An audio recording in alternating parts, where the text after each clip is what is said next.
ക്രിസ്തുയേശുവിൻ്റെ ധന്യമായ നാമത്തിന് മഹത്വമുണ്ടാകുമാറാകട്ടെ. മനുഷ്യനും അവൻ്റെ ധനവും അവൻ്റെ രക്ഷയും എന്ന വിഷയമാണ് നമ്മൾ ഈ പാഠങ്ങളിൽ കൂടി ചിന്തിക്കുന്നത്. തിരുവെഴുത്തുകളിൻ പ്രകാരം ഒരു മനുഷ്യൻ തൻ്റെ ധനത്തെ എങ്ങനെ കൈകാര്യം ചെയ്യണം, എങ്ങനെ കണക്ക് കൂട്ടണം, എങ്ങനെ ചെലവഴിക്കണം, ഇതൊക്കെയും ദൈവത്തിൻ്റെ വചനത്തിൽ വ്യവസ്ഥയുണ്ട്. ഇന്ന് ഒന്നാമത്തെ ഭാഗത്ത് നമ്മൾ ചിന്തിക്കുന്നത് മനുഷ്യന് സമ്പത്തെന്ന് പറയുന്നത്, ധനമെന്ന് പറയുന്നത് എന്താണ് എന്നുള്ളത് ആദ്യം തന്നെ നമ്മൾ ഗ്രഹിച്ചിരിക്കണം. അതായത് സത്യവേദപുസ്തകത്തിൽ പുത്രസമ്പത്തിനെ കുറിച്ച് പറയുന്നുണ്ട്. അതായത് മക്കൾ മാതാപിതാക്കൾക്ക് സമ്പത്താണ്. അടുത്തത് പറയുന്നത് മനുഷ്യർക്ക് സൽപ്പേര്, കീർത്തി, അത് ആണ് അവരുടെ സമ്പത്ത്. ഞാൻ ഒന്നും സമ്പാദിച്ചിട്ടില്ല, എൻ്റെ ജീവിതത്തിൽ ഞാൻ ഒന്നും പ്രാപിച്ചിട്ടില്ല. പക്ഷേ ഒരു നല്ല പേര്, ആരും ആക്ഷേപിക്കാത്ത, ആരും കുറ്റം പറയാത്ത, ആരും ആരോപിക്കാത്ത ഒരു പേര് ഞാൻ കൃപയാൽ സമ്പാദിച്ചിട്ടുണ്ട് എന്ന് പറഞ്ഞു കേൾക്കാറുണ്ട്. അപ്പോൾ അവർക്ക് അവരുടെ സമ്പത്തെന്ന് പറയുന്നത് അവർക്ക് സമൂഹത്തിലുള്ള പ്രാഗൽഭ്യമാണ്. അടുത്തതിനെക്കുറിച്ച് അവൻ പൊന്നും വെള്ളിയും ധാരാളം സമ്പാദിച്ചിട്ടുണ്ട്. അവരുടെ സമ്പത്തെന്ന് പറയുന്നത് സ്വർണവും വെള്ളിയും അങ്ങനെയുള്ള ആ, ലോക ധനങ്ങളാണ്. എന്നാൽ മറ്റു ചിലർക്ക് തങ്ങൾ സമ്പാദിച്ചതും തങ്ങൾക്കുള്ള സകല സമ്പത്തും തങ്ങളുടെ ഒരു രോഗം വന്നിട്ടുണ്ടെങ്കിൽ അതിനെ ചികിത്സിച്ചും തങ്ങളുടെ ശരീരത്തെയും തങ്ങളുടെ ജീവിതത്തെയും സന്തോഷിപ്പിക്കാനും വേണ്ടി ചെലവഴിച്ച് കളയും. അതായത് അവരുടെ സമ്പത്തെന്ന് പറയുന്നത് അവരുടെ ജീവനാണ്. എന്നാൽ സദൃശവാക്യങ്ങൾ 13-ാം അധ്യായത്തിൻ്റെ 8-ാം വാക്യത്തിൽ എഴുതിയിരിക്കുന്നത് മനുഷ്യൻ്റെ ജീവന് മറുവില അവൻ്റെ സമ്പത്ത് തന്നെ. ഒരു മനുഷ്യന് അവൻ്റെ ജീവന് തുല്യമാണ് അവൻ്റെ സമ്പത്തെന്ന് അർത്ഥം. അപ്പോൾ ജീവനും സമ്പത്തും ഏകദേശം തുല്യ നിലയിലാണ് അവൻ കണക്ക് കൂട്ടുന്നത്. പക്ഷേ സമ്പത്തെന്ന് കേൾക്കുമ്പോൾ, ആരെങ്കിലും പഠിക്കുമ്പോൾ അവൻ്റെ ദ്രവ്യമോ അവൻ്റെ സ്വർണമോ വെള്ളിയോ അങ്ങനെ ഏതെങ്കിലും ഒരു ഭാഗം കണക്ക് കൂട്ടരുത്. അത് കണക്ക് കൂട്ടേണ്ടത് അവൻ സമ്പത്തായിട്ട് എന്തിനെ കണക്ക് കൂട്ടുന്നു എന്നുള്ളതാണ് സമ്പത്തിനെ സംബന്ധിച്ച് അവന് താരതമ്യം. അതായത് തൻ്റെ സ്വത്തുവകകൾ മുഴുവനും വിറ്റുപോയാലും നശിച്ചു പോയാലും തൻ്റെ മക്കൾക്ക് വേണ്ടി മക്കൾ നിലനിൽക്കണം എന്ന് ചിന്തിക്കുന്നവരുണ്ട്. അതായത് അവരുടെ സമ്പത്തെന്ന് പറയുന്നത് മക്കളാണ്. ആരെല്ലാം എന്തെല്ലാം ചെയ്താലും എന്തെല്ലാം നശിച്ചാലും തങ്ങളുടെ നിലനിൽപ്പ് നോക്കുന്ന മനുഷ്യരുണ്ട്. അവരുടെ സമ്പത്ത് അവരുടെ ജീവിതമാണ്. ഇങ്ങനെ മനുഷ്യൻ്റെ സമ്പത്ത് വിവിധ നിലകളിലാണ്. അത് അവനവൻ്റെ ഹൃദയത്തെ ആസ്പദമാക്കിയിട്ടാണ് ഇരിക്കുന്നതെന്ന് മാത്രം. എന്തായിരുന്നാലും ഒരു മനുഷ്യനെ സംബന്ധിച്ച് സത്യവചനം പറയുന്ന പ്രകാരമാണ് ഒരു മനുഷ്യനെ നമ്മൾ അറിഞ്ഞാൽ, പഠിച്ചാൽ ആദ്യം അവൻ്റെ സമ്പത്ത് ഏതെന്ന് കണ്ടുപിടിക്കണം, അല്ലെങ്കിൽ അറിയണം. സമ്പത്ത് ഏതെന്ന് അറിഞ്ഞു കഴിഞ്ഞാൽ അവൻ്റെ ജീവനും ആ സമ്പത്തും അവൻ തുല്യമായിട്ടായിരിക്കും കണക്ക് കൂട്ടുന്നത്. ഇത് മനുഷ്യർക്ക് മറഞ്ഞിരിക്കുമെങ്കിലും ദൈവത്തിനത് മറവല്ല. അതുകൊണ്ട് ദൈവത്തിൻ്റെ മുൻപാകെ ഒരു മനുഷ്യൻ ചെല്ലുമ്പോൾ തൻ്റെ സമ്പത്ത് ദൈവത്തിലെങ്കിലേക്ക് സമർപ്പിക്കാൻ അവൻ തയ്യാറാകുന്നുവെങ്കിൽ അതിൻ്റെ അർത്ഥം തന്റെ ജീവൻ ദൈവത്തിന് സമർപ്പിക്കാൻ തയ്യാറാകുന്നു എന്നാണ് അർത്ഥം. അനേക മനുഷ്യർ വന്നു തനിക്കുള്ളത് മുഴുവനും വിറ്റ് ദാനം ചെയ്യാൻ അവൻ സമ്മതമാണ്. പക്ഷേ ആ തനിക്കുള്ളതെന്ന് പറയുന്നത് ഇത് വിറ്റ് ദാനം ചെയ്യാനുള്ള കാര്യങ്ങളൊന്നും അവന്റെ സമ്പത്തല്ല ദൈവം നോക്കുമ്പോൾ. ദൈവം നോക്കുമ്പോൾ അവന് അവന്റെ ജീവിതത്തിൽ ഏറ്റവും ആയിട്ടൊന്നുണ്ട്. അബ്രഹാം ബഹുസമ്പന്നനായിരുന്നു. അബ്രഹാം 318 അഭ്യാസികൾ ഒരു യുദ്ധത്തിന് പോയി യുദ്ധം ചെയ്യിക്കത്തക്കവണ്ണം അത്ര അധികം ആൾബലമുള്ളവനായിരുന്നു. അത്രയധികം സന്നാഹമുള്ളവനായിരുന്നു. സമ്പത്തുള്ളവനായിരുന്നു. അവന് അത്രമാത്രം സ്വാധീനവും എല്ലാം ഉള്ളവനായിരുന്നു. എന്നാൽ കർത്താവ് നിനക്കുള്ളതൊക്കെയും കർത്താ ദൈവത്തിന് കൊടുക്കണം, അല്ലെങ്കിൽ എനിക്ക് തരണം എന്നല്ല ദൈവം പറഞ്ഞത്.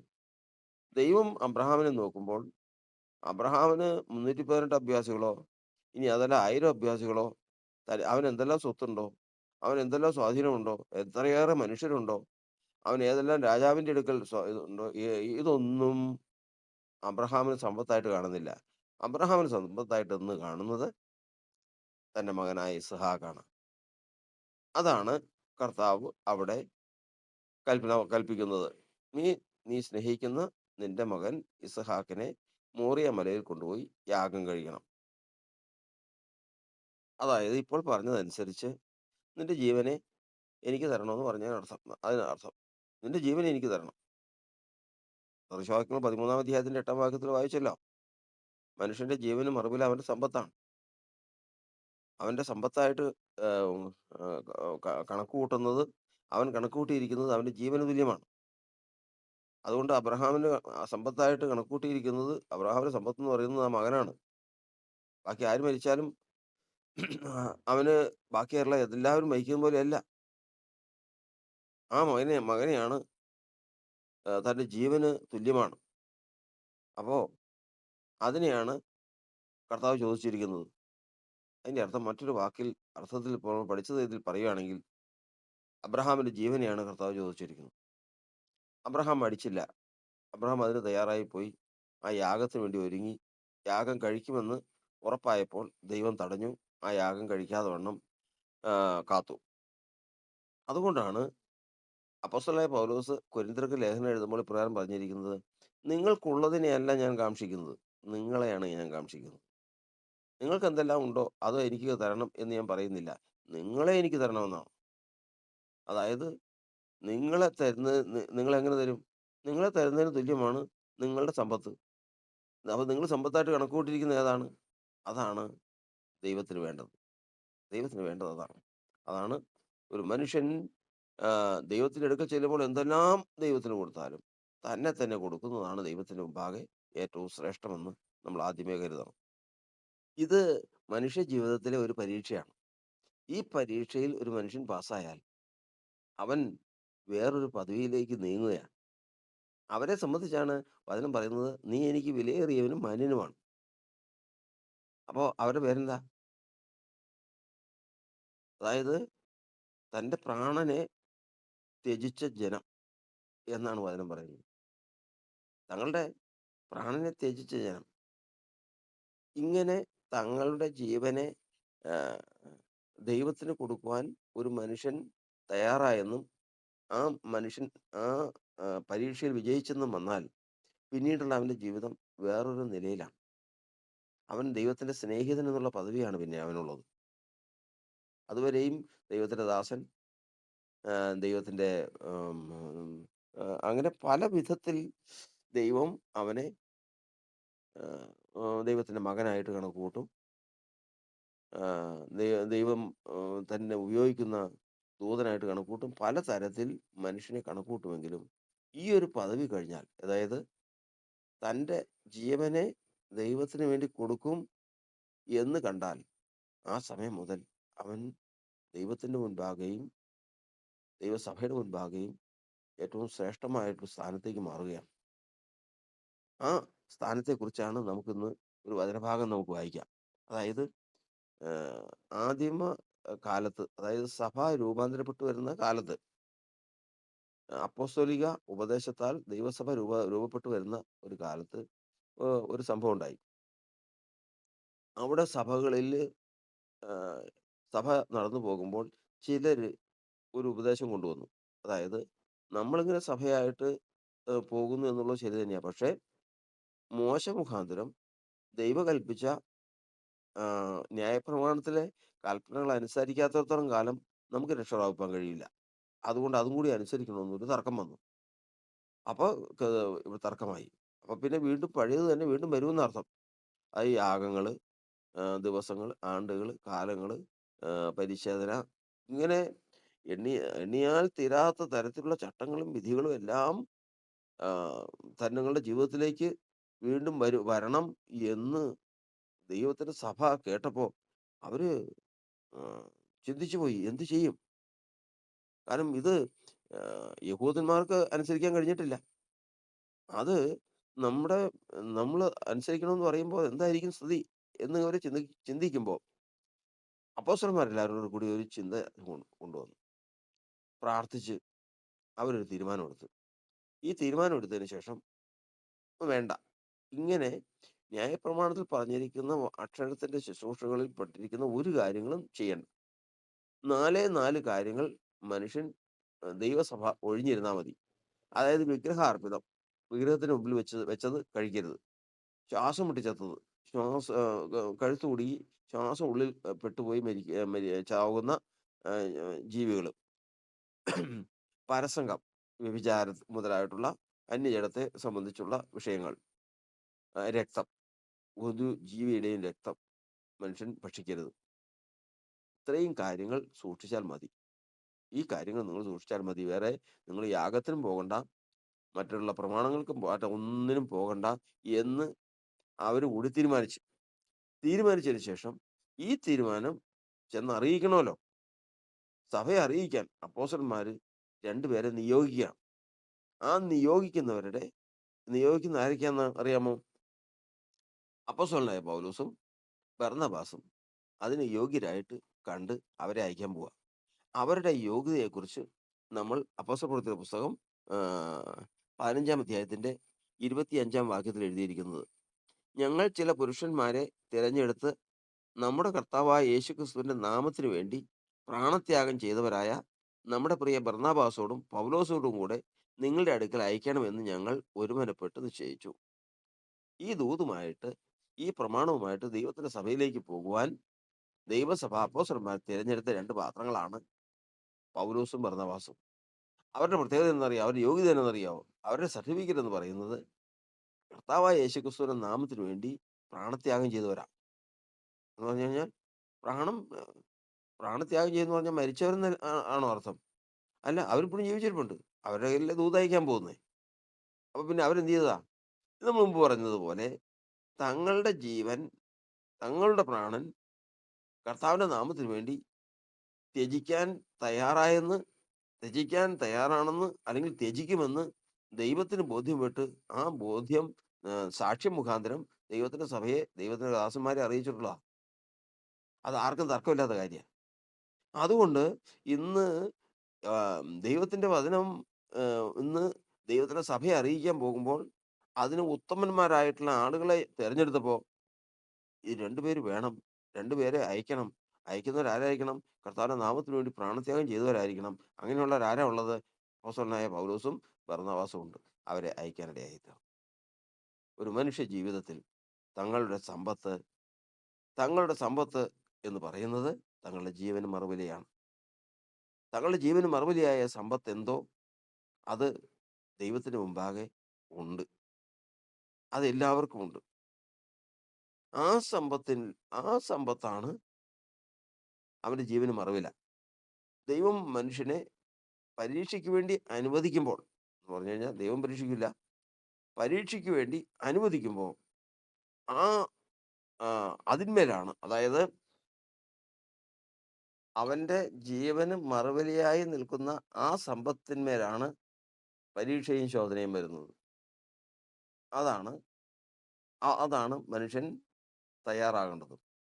ആ ഘട്ടം കഴിഞ്ഞാൽ തൻ്റെ ജീവനെ കൊടുക്കാൻ തയ്യാറായി, അല്ലെങ്കിൽ തയ്യാറാകും, അല്ലെങ്കിൽ അതവന് പ്രയാസമില്ലാത്ത കാര്യമാണ്.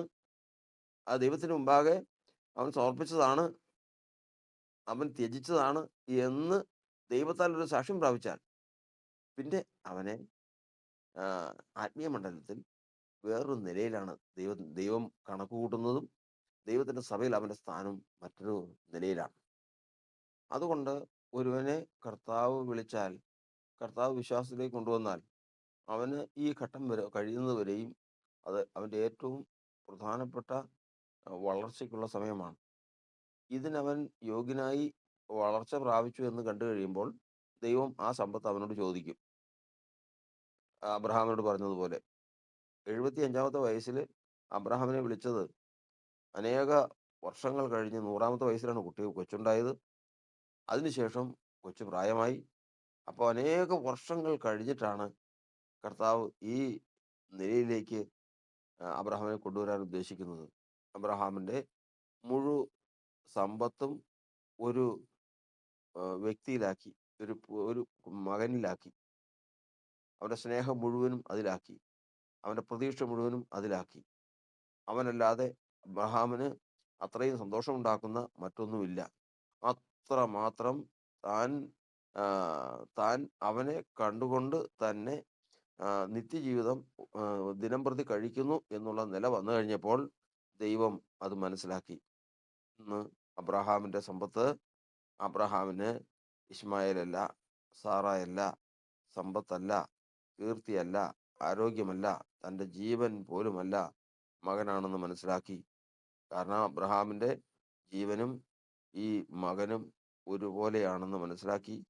അബ്രഹാമിനോട് ദൈവം കൽപ്പിക്കുന്ന കൽപ്പനയാണ്, ആ മകനെ കൊണ്ടുപോയി യാഗം കഴിക്കണം, യഹോവയ്ക്ക് ഹോമയാഗം കഴിക്കണം.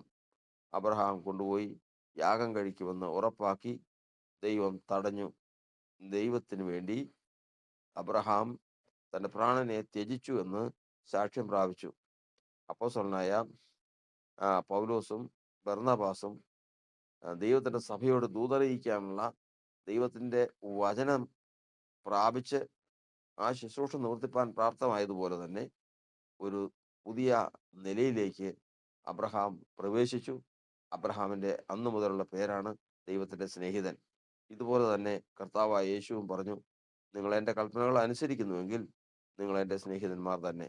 ഇന്ന് ദൈവസഭയെ ദൈവം വിളിച്ച് വേർതിരിച്ച് നടത്തിക്കൊണ്ട് പോകുമ്പോൾ അവർക്കുണ്ടാകുന്ന ആത്മീകമായ സമ്പന്നതയും സ്ഥാനത്തിൻ്റെ അഭിവൃദ്ധിയും ദൈവം ആഗ്രഹിച്ചുകൊണ്ട് നടത്തുമ്പോൾ തങ്ങളുടെ സമ്പത്ത് എന്താണെന്നും, അത് ഏത് വലുതായിരുന്നാലും തങ്ങളുടെ ജീവന തുല്യമായ ആ സമ്പത്ത് ദൈവത്തിന് മുമ്പാകെ വയ്ക്കുവാൻ, ദൈവത്തിന് കൊടുക്കുവാൻ സന്നദ്ധനാണെന്നും ദൈവത്തിന് മുമ്പാകെ തെളിയിക്കപ്പെടണമെന്നുള്ള ആശ ഏത് മനുഷ്യൻ്റെയും ജീവിതത്തിൽ ആവശ്യമാണ്. അങ്ങനെ തെളിയിക്കപ്പെട്ടാൽ അവൻ ദൈവത്തിന് മുമ്പാകെ മാന്യവും ശ്രേഷ്ഠവുമായ ഒരു സ്ഥാനത്തേക്ക് നയിക്കപ്പെടുകയാണ്.